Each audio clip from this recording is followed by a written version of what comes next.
Karoline Leavitt just got caught blatantly lying about the popularity of the Iran war, which we've been tracking here on the program in the network for some time. It is a wildly unpopular war, but it is her job to lie, Cenk. So what are your 2 cents? Yeah, so the lie doesn't surprise me at all, but the reaction does. So there's a whole new world out there now where the two sides are not where they used to be. And lying easily in the media is not what it used to be. And this is an excellent example of that. So give them the facts, John. Yeah, there's some interesting stuff here. And we're gonna go across a bunch of polls, some of which, if you cherry pick incredibly selectively, can buttress what Leavitt is saying, which is Americans agree that Operation Epic Fury is an overwhelming success. And for some reason, she capitalized all of those words. So she is pretending that we're all in support of this. So everybody who thinks this is a bad idea, shut the hell up and get in line. But we know that that is not the case. Now, she went on to say, despite a relentless campaign by the fake news and the radical left to manufacture tales of division to distract from this historic triumph, it is clear the American people and President Trump's base stand firmly behind our warriors and their commander-in-chief as we accomplish the mission. So polls do show that Republicans, and especially those who self-identify as MAGA Republicans, who still do that now, by the way, support the Iran war thus far. And we could talk about what that means, but the White House noted this. So 94% of MAGA Americans, 84% of Republicans overall support the operation, which importantly is not the same as saying they support an all-out never-ending war with Iran, or that they support hundreds of billions of dollars being spent, or that they support ground troops, which we know that they don't. It's a very abstract way of implying that they're okay with, they're just down for whatever, when it is clear that they are not. NBC News put the number at 90% of MAGA, 80% of Republicans overall. CNN had 88% of MAGA, 77% of Republicans overall. So varying levels of support amongst MAGA and Republicans, but that's at least fairly clear. They also cited the Washington Post saying a plurality of Americans back US action against Iran, that's not overwhelming support, not when you're using the word plurality. Rasmussen says 61% say that the operation has been successful. Fox News says more than 6 in 10 Americans view the Iranian regime as a real national security threat. Now here's the interesting thing though. So if you look at The Economist and YouGov, they have not just done a poll, they've been tracking over time what people think about this. So do you approve or disapprove of the way that Donald Trump is handling the situation in Iran? So we have data points for the last week and then basically the first week of the conflict. And you'll note that they started off at 39% approval, which is very low for a military adventure. We've talked about that historically. It's lower than basically any other war is at the outset. And you were just told that as victories mount, the approval rating is going higher, and yet it looks like it actually shed 3 percentage points of approval as we entered into the third week of this war. Disapproval is ticking up as well. So it seems like actually the opposite is the case. And overall, only 36% of Americans now approve of how Trump is handling the war. And that's before ground troops, Cenk. That's before we enter the third month or the 200th billion dollars. So I imagine that they, on day one, that was the high watermark of approval for that. I could be proven wrong, but I think the numbers show a very different picture than what Karoline Leavitt is implying. Yeah, so first of all, she got stone cold busted. There was a community note on it. And a lot of times these days, the anti-war coalition online, which you'll see show up in some of the polling, and in some of the polling, they are not as large a number as I would expect, right? But they are online, and when these statements are put online, left, right, and middle attack, and because it's a real anti-war coalition, and they start giving the numbers. Now in the old days, guys, all we had was television. So Young Turks is the oldest show in internet history, and we were around before the Iraq War. And during the Iraq War, like a press secretary like Karoline Leavitt would put out a statement, and me and Ben Mankus would scream, and Amy Goodman would scream from the corner of the internet, like, it's not true, and nobody would hear us, right? And there was not this swarm of actual American citizens fact checking on the spot. So if you're used to this world, you have no idea how bad the old world was, where you couldn't get the truth out if your life depended on it, right? It was just a monopoly and a wall of propaganda from mainstream media and our politicians. So that's some good news there in terms of the reaction to this. Now, in terms of the polling, now we've talked a lot about this throughout all these years, but how a question is asked is enormously important.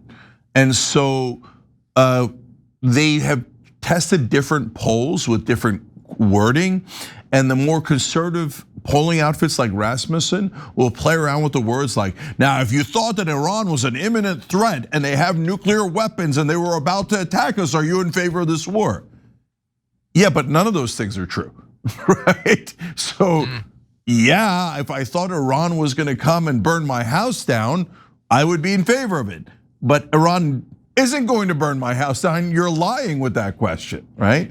So then it's our job to look at all those numbers and all those questions and how they framed it and get to a number that I think is the one that is the most accurate in my opinion. And out of all of these, I think Reuters Ipsos is probably the most accurate. Graphic 7 here. Some 37% of Americans overall approve of the war and 59% disapprove. So it could be that it's a couple points higher on either end, but overall, that's where the most accurate polling seems to be landing. And when you first, there was a poll before the war that was at 21% approval, right? But whenever you start a war, people rally around the flag and it becomes more popular. Then as the war starts going poorly, it becomes less and less popular as it goes. For it to peak around 37 to 41% in the beginning is a disastrous number. You gotta know the context of how this polling plays out over the course of a war. It's at a moment like this, it's supposed to be at its highest level of support. And at 37%, it just, I've never seen a war that unpopular in the beginning. Yeah. And we should note that the only thing less popular than the war overall is what they are, and we've now done the prediction, what they're going to do next, which is a large scale invasion. We can debate how large scale, but when you go to graphic 8, you'll see a level of approval for large scale invasion or only special forces, which is a talking point that you use when you want to start the process of getting troops on the ground, but you want to make it seem like something else is going on. Well, this is not like 7% support a large scale invasion of all Americans. That is like the lowest level of approval I think I've ever seen for anything on a poll. 7%. Only 14% of Republicans actually support that. But that's what they appear to be getting ready for. This is not gonna be 20 Army Rangers sneaking into a nuclear facility to take back the fuel or whatever. This is gonna be thousands and thousands of Marines. And so they are planning right now to do something that is less approved of than maybe anything else in politics, Cenk. And they don't care. Like if we go to graphic 10, Trump says, I think that the polling is very good. He's lying about that, or he doesn't know, or both. But I don't care about polling. It's not a question of polling. You cannot let Iran, who's a nation that has been run by crazy people, same, have a nuclear weapon. I think people are very impressed with what is happening, actually. I think it's a silent, if you did a real poll, the silent poll, and it's like a silent majority. Yeah, but it's not. Actually, it's people are very happy to tell you that they don't support this, and the majority is against doing anything like this. But importantly, he doesn't care. He has no interest in democracy whatsoever. Yeah. So last two things on it. Number one, if you are opposed to this war and you don't want anyone funding this nonsense and funding the ground troops, sign our pledge, tyt.com/United Against War. And we'll put the link in the description box below so you can get there easily. And that's enormously bipartisan, nonpartisan. And I'm actually gonna do a Zoom call with all the people who signed the pledge at some point. So unitedagainstwar.com just directly brings you there as well. And we'll talk through how to fight back against this war. But in terms of the public polling and all this, John is absolutely right. So again, the Trump voters are split. There's the guys who still call themselves MAGA, They're sticking with him and they still believe everything he says. There's the guys who are former MAGA, independents, some other Republicans, and those guys are already very wary of this war. Only 61% of them support it, so about 4 out of 10 of those guys are already off the Trump bandwagon on this war. But part of the reason why the core MAGA guys are still with Trump is because Trump said that he wouldn't put in any ground troops, and they believe him. And in fact, all of the people who support the war are still at this late date saying that they're not gonna put ground troops in. Now, of course, they're gonna switch and they're gonna say, well, we didn't want to, but as it turns out, we have no choice and we had to put the ground troops in. When they do that, not all of MAGA, I mean, there's no question that a big number, at least 25, 30% of his voters, he could do ground troops inside their homes and they'd be like, yes, that's what I voted for, right? But a huge number, because it's already in the polling, when he goes to ground troops, they're gonna go, oh, no, we said no ground troops. That one was crystal clear. And I just heard you say 200 times no ground troops.